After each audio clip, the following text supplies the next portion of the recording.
السلام عليكم ورحمة الله تعالى وبركاته dhegeystayaal saaxiibayaal kusoo dhawaada barnaamijkan waxaanu ku faaqidi doonaa dalalka ay ku yaalaan dekedaha ugu mashquulka badan caalamka 8 ka mid ah 10ka dekedood ee ugu mashquulka badan caalamka ayaa waxa ay ku yaalaan dalka Shiinaha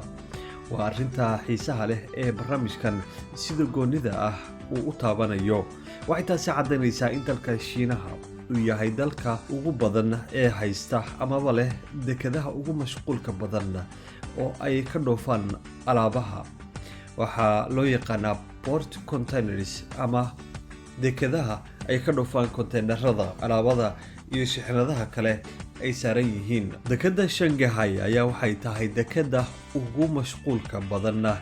sanadii 2019 ilaa 2020 waxaa ka dhoofay in ka badan 43,000 oo konteenar kuwaasi oo ku wajahnaa dalalka caalamka gaar ahaan Mareykanka iyo Yurub oo ah halka ugu badan ee loo dhoofiyo alaabada ay soo saaraan Shiinaha sanadii 2018 ayaa waxa uu ahaa mid ka yar shixnadaha ka dhoofa dalka Shiinaha 42,000 oo konteenar ayaana dalka Shiinaha ka dhoofay dekeda Singapore oo ku taala koonfur bari Aasiya ayaa iyaduna waxa sanadkii 2019 ilaa 2020 ka dhoofay 37,195 konteenar kuwaasi oo ahaa shixnada alaaba inkastoo oo dalka Singapore uusan ahayn dal qudhiisa si gooni ah wax soo saar u sameeya ayaa dalkan waxa caan uu ku yahay in uu dhoofiyo isla mar ahaantaasna uu ka macaasho dilaalka alaabaha ay soo saaraan dalalka Shiinaha iyo kuwa kale ee ku yaala bariga fog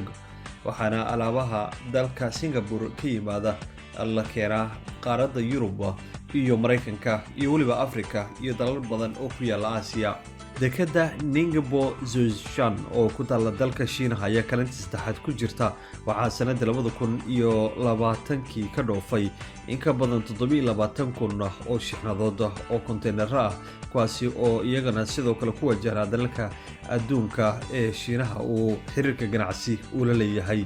Shenzhen oo Shiinaha ayaa kaalinta afraad ku jirta 25,000 oo konteenar ayaa ka dhooftay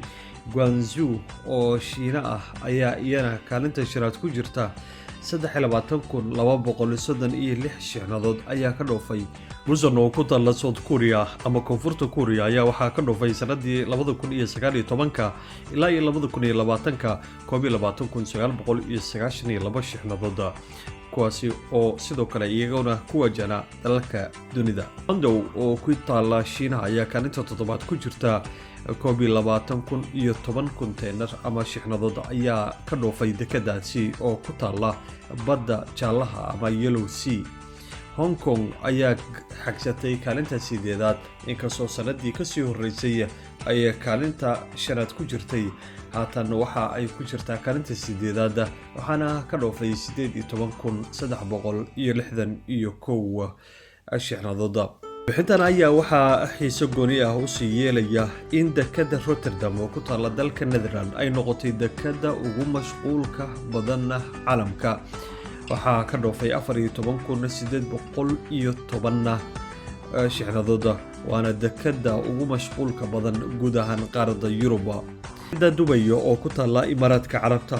taasi oo dhacda badda ama gacanka Persia ayaa 14,111 shixnadood ay ka dhoofeen sanadkii 2019 ilaa 2020 intuu dhaxaysay Antwerp ayaa kaalinta 13aad ku jirta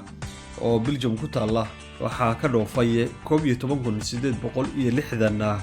dekedaha ugu mashquulka badan caalamka Mareykanka waxaa ka soo gashay dekeda ku taala Los Angeles taasi oo ku taala xeebta galbeedka waxaa ka dhoofay dekeda Los Angeles 9,337 shixnadood oo alaaba sidoo kale dekedaha ugu mashquulka badan caalamka ayaa intooda badan waxay ku yaalaan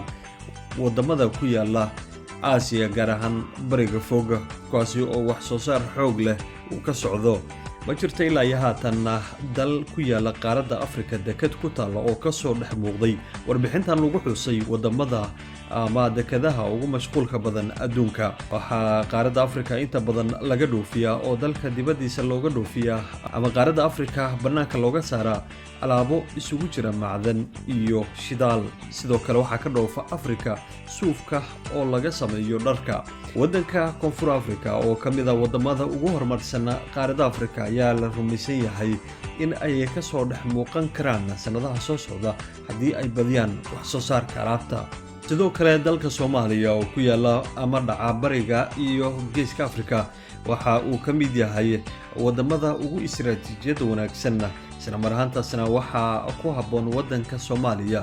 in laga sameeyo dekad caalami ah taasi oo ay isku dhaafaan ama lagu kala bedelo alaabada ka yimaada bariga fog una socda qaaradaha Yurub iyo Aasiya. intaas ayaanu ku soo gabagabaynaynaa barnaamijkan oo aanu ku eegaynay waddamada ay ku yaalaan dekadaha ugu mashquulka badan caalamka.